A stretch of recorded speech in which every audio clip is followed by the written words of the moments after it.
오늘은 우리 교회에서 정한 맥주 감사주일입니다. 구약에는 여러 절기가 있습니다. 그런데 1년에 2번 지키는 절기는 딱 한 가지입니다. 감사절인데요. 먼저는 이스라엘 백성들이 약속의 땅 가나안에 들어가서 그곳에서 첫 번 농사를 했고 그 농산물을 하나님께 바치게 된 것이지요. 주로 밀과 보리 농사를 했습니다.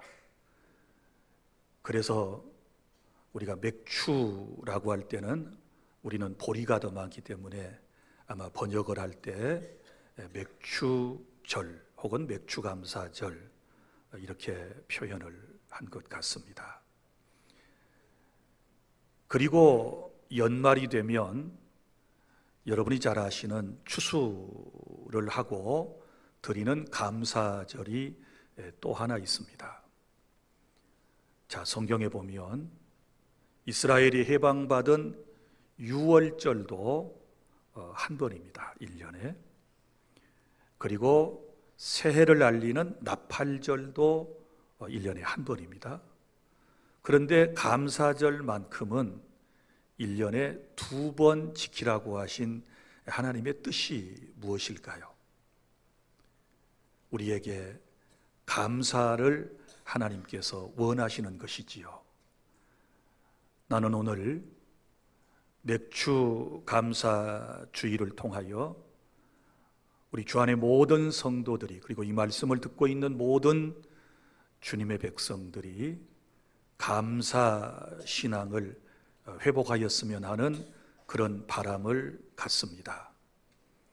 하지만 우리가 살아가는 세상에는 정말 감사하기 힘든 상황들이 너무나도 많이 있습니다. 가슴이 무너져 내리고 앞이 캄캄해질 때가 있습니다. 하나님께서는 이러한 우리의 사정과 형편을 잘 아시면서도 우리에게 역설적으로 말씀을 하시는데 범사에 감사하라. 정말 감사하기 힘든 상황임에도 불구하고 우리에게 감사하며 세상을 살아가라고 주께서 말씀을 하시는 것입니다. 그러면 저와 여러분이 어떻게 이 무너져버린 절망의 한복판에서 감사할 수 있을까요? 오늘 하박국 선지자를 통하여 들려주신 이 말씀을 통하여 우리가 진정 어려운 삶의 현장 속에서 감사를 회복하고 우리의 삶이 이전보다 훨씬 더 행복해지며 하나님의 은혜 속에 살아가는 그런 은총이 있기를 바랍니다. 첫째, 오늘 16절 말씀은 절망과 고통 가운데서 신음하는 인생들의 모습을 볼 수 있습니다. 오늘 본문이 어떻게 시작되고 있습니까? 내가 들었으므로 뭔가 소식을 들었다는 겁니다. 그리고 난 이후에 자기의 이야기를 꺼내고 있습니다. 여러분, 우리에게 들려오는 소식들 혹은 소문은 좋은 소문일 수도 있고 나쁜 소문, 좋지 않은 소문일 수도 있는 것입니다. 오늘 본문은 우리에게 좋지 않은 소식이 들려올 때 우리가 어떻게 거기에 대하여 반응하고 그 어려운 인생의 위기를 극복할 것인가, 이 이야기를 나누고자 합니다. 그러면 여기 지금 하박국이라고 하는 선지자가 내가 들었다는 것은 도대체 무슨 이야기가 그에게 들려졌다는 것입니까? 그것은 역사적 배경으로 볼 때 이런 이야기입니다. 이스라엘은 남과 북으로 갈려져 있었습니다. 북쪽은 국호를 이스라엘이라고 그랬고 남쪽은 국호를 유다라고 그랬습니다. 그런데 특별히 오늘 본문은 유다에 대한 이야기가 나오거든요. 유다에 사는 이스라엘 사람들이 하나님을 배신하게 되었습니다. 하나님의 은혜를 깨닫지 못하고 우상 숭배에 빠지게 되었습니다. 그래서 하나님께서는 그들을 징계하실 계획을 가지셨습니다. 그런데 그 징계의 계획이 뭐냐 그러면 당시 세상의 최고의 강대국이었던 바벨론이라고 하는 나라를 통해서 이스라엘을 혼쭐을 내시는 것이었습니다. 그러니까 하박국이라고 하는 선지자의 마음속에는 어떤 마음이 있었는가 하면 하나님, 어찌하여 이 유다의 패역한 모습을 그냥 지나치고 계십니까? 왜 보고 계시지 않습니까? 라고 하는 마음이었거든요. 그런데 막상 그렇게 생각했던 이 나라를 하나님께서 바벨론이라고 하는 나라를 통하여 이제 곧 침공해 올 것이고 그로 인하여 유다 백성을 깨닫게 하신다라고 하는 이 이야기를 듣게 되었다는 겁니다. 여러분, 우리가 삶이 불편해서 툭툭 뱉어낸 말들이 현실이 되려 그러면 마음에 두려움이 생기잖아요. 예를 들어서 어떤 부인이 남편과의 관계가 썩 좋지를 못해요. 너무 힘들어요. 그래서 아이고 저 인간 빨리 죽었으면 좋겠어. 저 인간 없이 살았으면 좋겠어. 내가 괜히 결혼했어. 이렇게 마음이 불편하니까 이 얘기를 꺼냈는데 막상 그런 형편이 딱 다가올라 치면 마음이 어때요? 두려워요. 내가 괜히 쓸데없는 말을 했구나. 그래서 지혜로운 성도는 그 말을 취소하는 기도를 합니다. 그러나 그럼에도 불구하고 여전히 마음속에는 두려움이 엄습해 오는 것입니다. 여러분, 고국인 남유다의 침공 소식, 바벨론을 통하여 곧 쑥대밭이 될 자기 민족의 현실을 생각하게 되었을 때 그의 마음의 상태를 보십시오. 얼마나 긴장하고 두렵고 떨리는 그런 지금 모습을 우리에게 보여주는데요. 여기 보면 16절, 내 창자가 흔들렸고, 왜요? 바벨론 침공 소식을 듣고 창자가 흔들렸다고 그럽니다. 그 목소리로 말미암아 내 입술이 부르르 떨렸어요. 엄청난 충격을 지금 받은 것입니다. 무리가 우리를 치러 올라오는 환난 날을 내가 기다림으로, 무리는 누구예요? 바벨론 무리들이, 군사들이 자기들을 치려 이제 곧 올라오는 것을 알고 있는 것입니다. 그리고 지금 어쩌면 그들을 맞닥뜨려야 할 지금 기다림의 순간에 여기 그는 뭐라고 이 얘기를 하는고 하면 썩이는 것이 내 뼈에 들어왔으며 내 몸은 내 처소에서 떨리는 도다. 사랑하는 여러분, 이게 인간의 마음입니다. 오늘 이 자리에 오신 여러분, 지금 현재 여러분의 상황은 어떠십니까? 최근에 무슨 소식을 듣고 무슨 판정을 받으셨습니까? 여러분의 귀에 들려온 것들은 도대체 무슨 내용이었습니까? 이런 것일 수 있습니다. 두려워서 차마 매년 병원에 가서 종합검진을 하지 못하고 하루하루를 살아가다가 그래도 한번 병원 가봐야지 하고 가서 검진한 결과가 너무 충격스러운 사람이 있어요. 본인에게 당신은 1년을 넘기지 못할 거요. 아니 6개월입니다. 아니, 몇 줄을 넘기지 못할 것 같습니다. 준비하세요 라고 하는 청천벽력 같은 의사의 선고를 듣게 되었을 때, 혹은 나의 사랑하는 부모가, 내 남편이, 내 아내가, 내 자식이 이러한 충격적인 소식의 주인공이 되었을 때, 여러분 경험해 보셨습니까? 온 사지가 부들부들 떨려, 입술이 부들부들 떨려요. 파르르 떨어요, 파르르. 저는 경험을 해봐서 압니다. 여러분들은 어떠신가요? 지금 현재 우리의 상황이 이런 충격적인 소식 때문에 창자가 뒤틀리고 입술이 파르르 떠는 이런 상황에 직면하신 분들, 오늘 주님의 말씀을 잘 경청해 주시고 어찌하든지 이 말씀을 통하여 여러분들이 위기를 극복하고 승리하실 수 있기를 바랍니다. 어떤 사람은 뜻하지 않는 경제적 위기와 실패로 인하여 앞길이 전혀 보이지 않는 막막한 상황에 처한 분들도 우리 가운데 있습니다. 어떤 사람은 그 누구도 자기 자신의 마음을 위로해 주지 못한다고, 알아주지 못한다라고 하는 외로움 때문에 밤잠을 설치는 분들도 계실 거라고 생각을 합니다.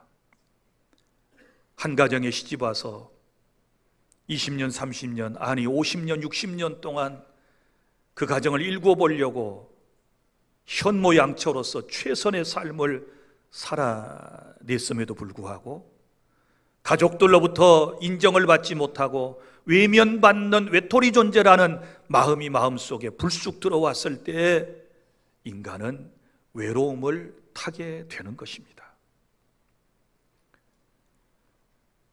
뿐만 아니라 세상에 우리가 수많은 환경들을 접하게 됩니다. 살다 보면 이런 일도 생기고 저런 일도 생깁니다. 그야말로 인생의 고비가 첩첩산중입니다. 산 하나 헤치고 나아가 이제는 살만해 했더니 또 앞에 산이 하나 가로막혀 있습니다. 그럴 때 우리는 좌절합니다. 그리고 그 문제를 해결하기 위해서 손을 놓고 아무것도 하지 않은 것이 아닙니다. 나름대로 최선의 노력을 다했음에도 불구하고 상황은 점점 나아질 기미가 보이지 아니하게 되었을 때 우리는 절망감에 주저앉게 됩니다. 나는 무언가, 나는 아무것도 할 수 없는 나약한 존재이구나. 내가 그동안 소리만 컸지 속은 허상이었구나. 내가 남들 앞에 용기 있게 보였지만 그러나 이 엄청난 현실 앞에서 아무것도 할 수 없는 나라고 하는 인생 앞에 우리는 절망하고 주저앉고 말없이 눈물을 흘리면서 우리는 그렇게 하루하루를 살아가다가 오신 분들도 있을 것입니다. 가정의 불화로 부부관계가 곧 깨질 처지에 있는 분들, 이 시간 이후에 기도해보고 예배하고 마지막 도장 찍으러 가자고 생각하고 오신 분들, 어디 그뿐입니까? 고부간에 갈등도 있지 않습니까? 시어머니들의 갈등이 있지 않습니까? 나름대로 딸처럼 잘 대해주었고 내 입에 들어가야 할 것 다 아들 가정에 갖다가 주고 지금까지 그렇게 잘 보살펴줬음에도 불구하고 그러는 시어머니의 은덕을 모르고 고마움을 모르고 함부로 툭툭 내뱉는 말 앞에 가슴이 무너집니다. 그동안 자신이 시어머니에게 당한 여러 가지 아픔도 있고 서러움이 있기 때문에 나는 절대로 내 며느리에게는 그러지 않아야지 하고 지금까지 버티고 힘든 상황을 잘 견뎌왔는데 이제 마음이 곧 터질 것 같습니다. 며느리는 할 말이 없습니까? 며느리는 며느리대로 할 말이 있지요. 내가 친정에서도 공주처럼 자랐고 내 어머니 아버지에게는 너무나도 소중한 존재인데 내가 이 가정에 시집 와서 이렇게 무시를 당하는가? 내가 천덕꾸러기가 되었는가? 며느리는 며느리 입장에서 할 말이 많답니다. 이것도 위기거든요. 이게 오래가면 골마 터지게 되거든요. 그러면 이런 모든 것들이 가정에 파탄이 된다는 사실을 우리는 너무 잘 알고 있지 않습니까? 뿐만 아니라 어떤 사람은 자식 때문에, 방황하는 자식 때문에 마음이 아픈 사람들도 있습니다. 좋게 학교를 잘 다니던 애들이 학교를 잘 안 가요. 선생님이 호출이 왔어요. 면담하셔야 되겠습니다. 깜짝 놀랍니다. 순하디 순하고 착하디 착한 아들이 파출소에 있다면서 경찰서에서 부를 때 그 충격이 어떠할까요? 사랑하는 자식이 병들어 눕게 되었을 때, 사경을 헤맬 때, 여러분 질병의 고통으로부터 힘겨워할 때 그 모습을 지켜보는 부모는 마음속에 어떤 감정이 생기는가요? 먼저는 자책감이 들지요. 내가 잘못 살아서 그랬는가 봐.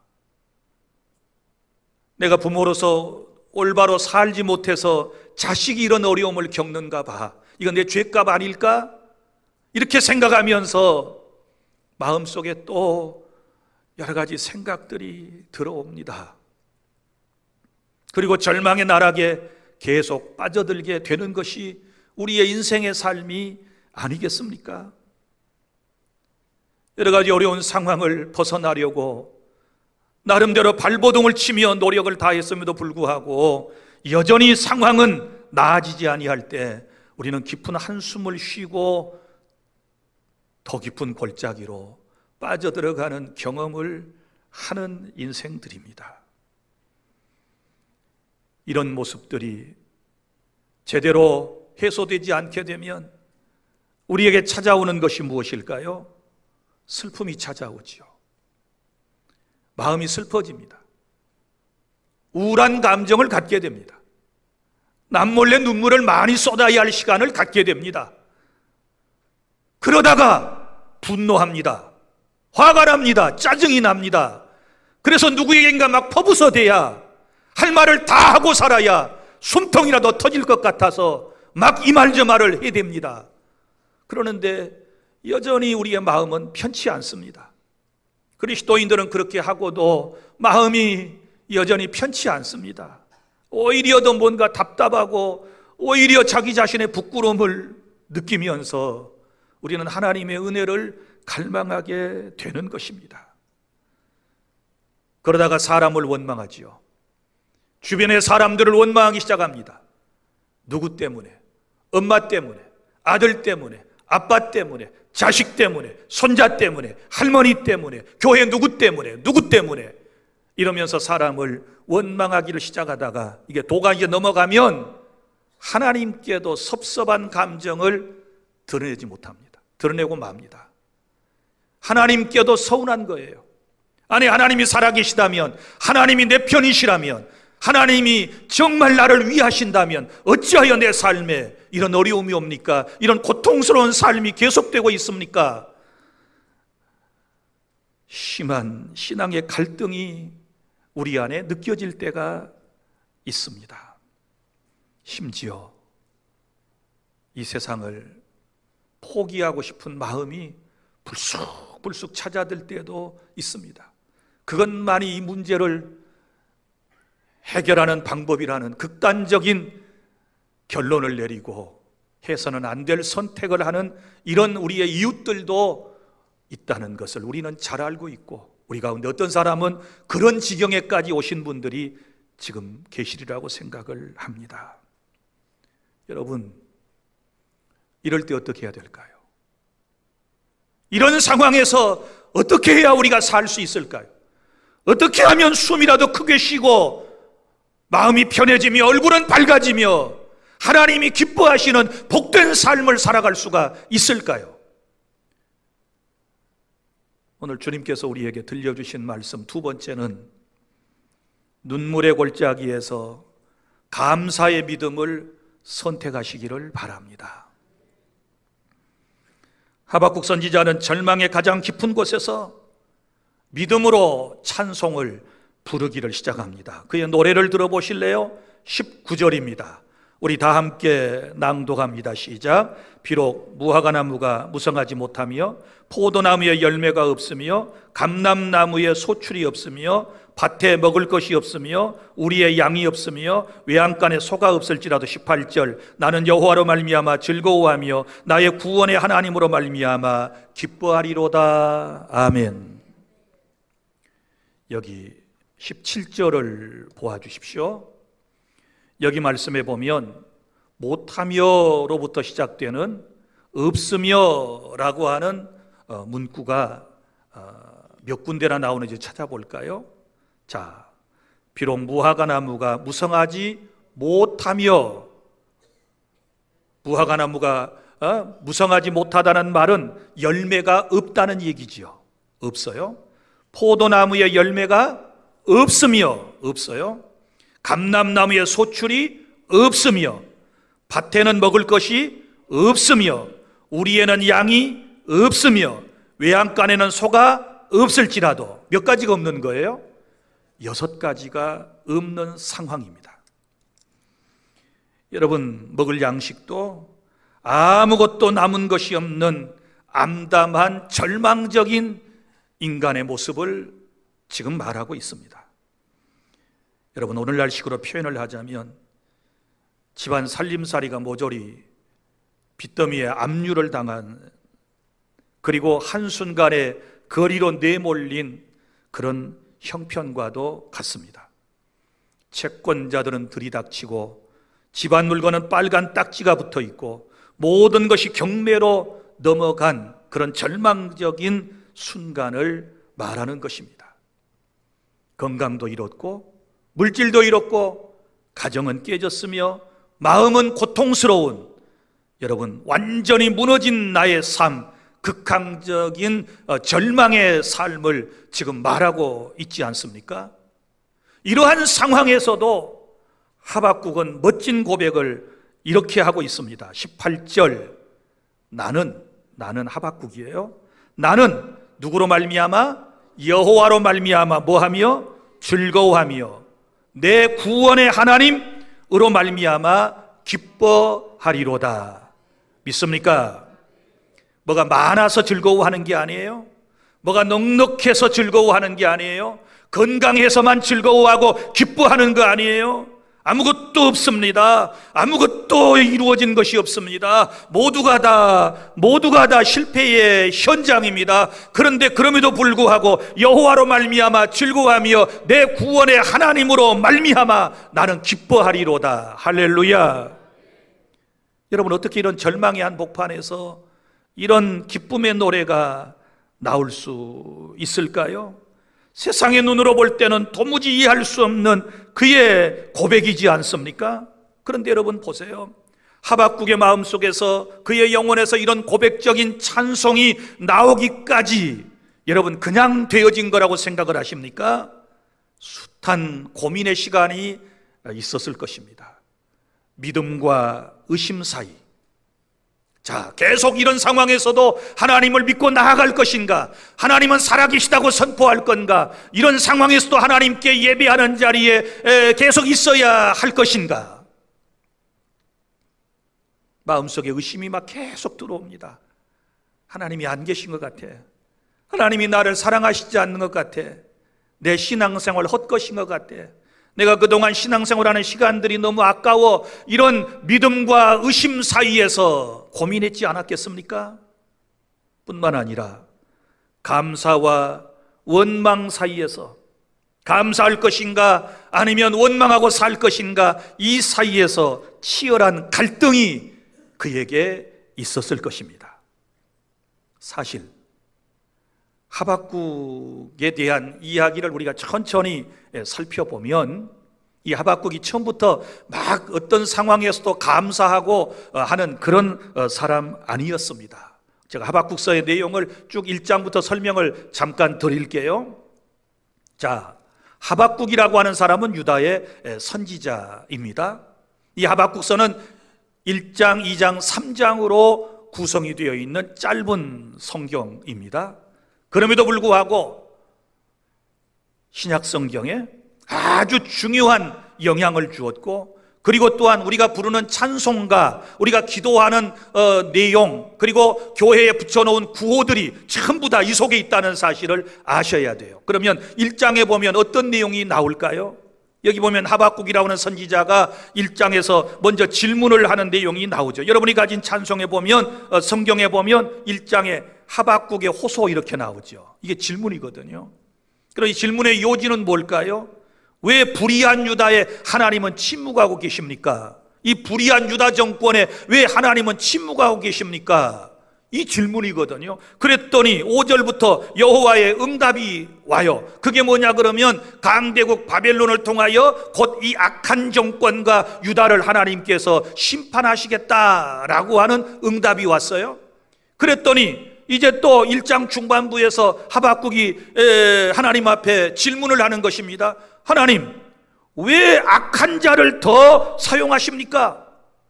악한 저 바벨론을 왜 사용하십니까? 이렇게 이제 질문을 하게 되는 거예요. 그러면서 왜 하나님이 이렇게 잠잠하십니까? 막 따져 물어요. 그러다가 2장에서 그 유명한 하나님의 대답을 듣게 됩니다. 4절, 보라 그의 마음은 교만하여 그 속에 정직하지 못하나 의인은 그의 믿음으로 말미암아 살리라. 기다려라. 의인은 믿음으로 산단다. 너 지금 내가 통치하는 이 세상이 이해가 잘 안 되지? 네가 겪고 있는 삶이 이해가 잘 안 되지? 왜 의인이 고난을 당하고 저 악인이 득세하는가? 너 지금 그것 때문에 나한테 불평을 토로하고 있지? 기다려봐. 의인은 믿음으로 사는 거야. 하나님을 믿는 사람은 하나님을 믿는 믿음이 그런 상황에서도 흔들려서는 안 돼. 주께서 이렇게 못 박아 말씀하시는 내용이 바로 의인은 믿음으로 말미암아 살리라. 이 말씀이 로마서의 주제가 되는 겁니다. 로마서의 주제가 뭐예요? 의인은 믿음으로 말미암아 산다. 믿습니까? 그리고요, 종교개혁자들이 16세기에 종교개혁의 기치를 들 때 바로 이 말씀이에요. 의인은 믿음으로 산다. 어떻게 인간이 의롭게 되는가? 믿음으로 의롭게 된다. 인간이 어떻게 구원받는가? 믿음으로 구원받는다. 이 중요한 말씀이 오늘 본문의 2장, 하박국 2장 4절에 나오는 말씀이에요. 이해가 되셨습니까? 어디 그뿐이에요? 여러분이 잘 쓰는 많이 인용하고 부르는 제가 노래 가사말을 여기서 찾아내 드릴게요. 자, 2장 14절에 보면 이제 하나님의 은혜가 이스라엘에게 임하시게 될 터인데, 이는 물이 바다를 덮음같이 여호와의 영광을 인정하는 것이 세상에 가득함이니라. 할렐루야. 이제 주님의 나라가 오겠다는 것입니다. 물이 바다를 덮음같이 여호와의 영광을 인정하는 것이 온 세상에 가득함이니라. 우리 찬양으로 이거 부르지 않습니까? 어디 그뿐입니까? 또 나와요. 또 나오는데, 우리가 예배를 시작하기 전에 목사가 먼저 선포하는 말씀이 나와요. 이게 찬송가 맨 앞에 보면, 여러분 찬송가 맨 앞에 보면 예배전 묵상이라고 하는 것이 나와요. 머릿말 바로 앞에 찬송가 컷 뒤에 보면 예배전의 묵상 가운데 맨 먼저 나오는 구절이 뭔 줄 아십니까? 2장 20절이에요. 오직 여호와는 그 성전에 계시니 온 땅은 그 앞에서 잠잠할지니라 하시니라. 예배전 묵상에 우리 찬송가 앞에 나와 있지요? 찾아보셨나요? 그 밑에 여호와는, 하나님은 영이시니 예배하는 자가 영과 진리로 예배할지니라. 그러니까 구약 구절 둘, 신약 구절 둘이 여기에 나와요. 바로 예배전에 선포하는 말씀이 이 하박국 선지자가 말했던 2장 20절이에요. 여호와는 그 성전에 계시니, 하나님이 우리와 여기 함께 하시니. 할렐루야. 그러니까 투덜거리지 말고, 원망하지 말고, 짜증내지 말고, 야, 하나님 앞에 예배하기 전에 뭐 해야 돼요? 잠잠하여라. 잠잠할지니라. 그 앞에서 잠잠할지어다. 하나님의 권위 앞에서 잠잠할지어다. 이렇게 주님께서 말씀을 하시고 그 다음에 예배하라는 거예요. 또 있어요. 그 밑에 하박국 3장 2절 보세요. 여러분 개척교회 대부분 가보시면, 그리고 예전에 교회 앞에 성경 구절들을 많이 붙여놓았는데요, 그 눈에 익은 구절이 여기 나와요. 2절 시작. 여호와여, 내가 주께 대한 소문을 듣고 놀랐나이다. 여호와여, 주는 주의 일을 이 수년 내에 부응하게 하옵소서. 이 수년 내에 나타내시옵소서. 진노 중에라도 긍휼을 잊지 마옵소서. 아멘. 여기 여호와여, 주는 주의 일을 이 수년 내에 부응하게 하옵소서. 그래서 부흥을 꿈꾸는 교회들이 이 구절을 붙여놔요. 그리고 오늘 본문 3장 16절부터 19절까지 말씀은 우리 찬양할 때마다 늘 부르는 가삿말이라는 것을 여러분이 잘 아실 거예요. 그러니까 여러분, 하박국이 처음부터 뭐 이렇게 감사 찬송이 넘치는 인생이 아니라 따지는 것 좋아하고요, 하나님 앞에 항변하는 거 너무너무 좋아했어. 다시 말하지만 악인이 득세하고 왜 의인이 고난을 당하는 것입니까? 하나님께 따지고 물었던 사람입니다. 눈물로 분노하며 기도로 질문했던 그가 마침내 깨달은 게 있어요. 내가 지금 이 어려움 순간에, 내가 이 위기의 순간에 이렇게 원망하고 짜증내고 투덜거리면 그 결과가 어떻게 될까? 여러분의 결과는 어떻게 될까요? 지금 인생이 힘들다고, 내 마음대로 안 된다고, 내 뜻대로 안 된다고, 내가 원하는 거 얻지 못했다고, 내 삶에 항상 부족함이 있다고 여러분은 투덜거리고 짜증내면 그 결과는 어떻게 될 건가요? 여러분, 뻔하지 않습니까? 오히려 더 망해요. 오히려 인생은 더 복잡해져요. 그래서 하박국은 깨달은 거예요. 내가 이렇게 살아서는 안 되겠구나. 이 절망의 순간에 내가 하나님을 철저히 신뢰하고 하나님 앞에 감사할 때 내가 이 위기를 극복해낼 수 있으리라. 믿습니까? 그리고 결단을 내린 겁니다. 현재 내 삶은 암울하지만 나는 여호와로 말미암아 감사하고 기뻐하며 나는 살아가리라. 이런 고백적인 찬양을 하나님께 올려드렸을 때 그의 삶은 역전되었다라고 하는 사실을 믿으시기를 바랍니다. 한 성도는 전신에 암이 퍼져가지고 53번의 항암 치료를 받고 나았어요. 그가 이런 간증을 했습니다. 암도 선물이고 죽음은 소망입니다. 이런 고백을 했단 말이에요. 53번의 항암 치료를 받은 사람이 암이 선물이었대요. 그리고 죽음은 소망이었대요. 죽음의 문턱에서 천국을 본 것이지요. 하나님 나라를 바라보게 된 것 아니겠습니까? 그런데 그가 이런 고백을 한 이유는 뭐냐 그러면, 그전에는 암에 걸리기 전에는 하나님이라고 하는 존재를 개념적으로, 관념적으로 마치 학교에서 공부하듯이 그렇게 배워서 알고 믿었던 거예요. 그런데 자기가 죽을 병에 걸려보니 이제는 죽음의 문턱에서 하나님을 진짜로 만나는 것이에요. 믿습니까? 하나님을 진짜로 만났어요. 그리고 그 구원의 은혜를 확신했습니다. 그리고 그는 이렇게 말했습니다. 내가 암에 걸리지 않고 건강했었더라면 예수님을 몰랐을 터인데 내가 아파서 드디어 진실로 주님을 만나게 되었으니 이것이 전적인 하나님의 은혜입니다 라고 그는 간증을 했습니다. 그리고 또 그가 감사하는 것은 자신처럼 암 투명을 하는 사람들에게요, 이분이 위로하는 일을 했는데, 자, 항암 치료할 때 그 암 자체보다도요, 항암 치료하는 과정이 더 힘들다고 그래요. 이 경험해 보신 분들은 아실 거예요. 머리칼 다 빠지고 입맛 없어지고 이거 죽을 고비를 몇 번이나 넘기는지 몰라요. 그런데 그런 처절한 상황에 있는 사람들에게 이분이 찾아가서 이 얘기를 하면 위로를 받는 거예요. 왜요? 자기도 암에 걸렸다가 살아났기 때문에, 그리고 이런 53번이나 되는 항암 치료의 과정을 통하여 지금 오늘이 있기 때문에 얘기를 하면 사람들이 다 마음이 통하는 거예요. 그리고 위로받고 고맙다고, 감사하다고 이렇게 말을 해주더라는 거예요. 항암 치료하는 사람들에게 가서 얘기를 해줍니다. 힘드시지요? 엄청 힘들 거예요. 밥맛이 없지요? 그러실 거예요. 그래도 살기 위해서 억지로라도 드셔야 돼요. 힘내요, 힘내요. 잘 잠깐까지 견디면 나으실 거예요. 자기가 경험한 바를 얘기를 해주니까 사람들이 너무너무 고마워하는 그 모습 속에서, 아하, 암이라고 하는 것이 나에게 이게 놀라운 하나님의 은혜 중에 또 하나였구나, 이렇게 그는 생각하고 감사하다고 간증을 한 겁니다. 그러니까 그는 환경 때문이 아니라 하나님 때문에 참된 감사를 하나님께 드릴 수 있었음을 믿으시기를 바랍니다.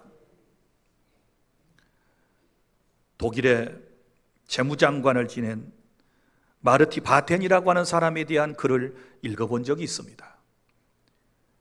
이분이 이제 정치에 입문을 해가지고 활동을 하던 중에 굉장히 큰 어려움이 있었나 봐요. 그리고 경제적으로도 파탄이 나가지고 아주 어려운 시절을 지낼 때가 있었다고 그럽니다.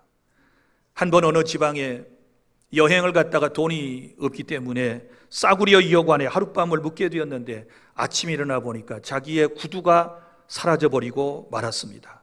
도둑이 가져간 것이지요. 마침 그날이 주일 아침이었는데 여관 주인이 그의 딱한 모습을 보고 자기의 헌 신발을 하나 빌려주면서 이것을 신고 오늘 교회 가서 예배드립시다 라고 하더래요.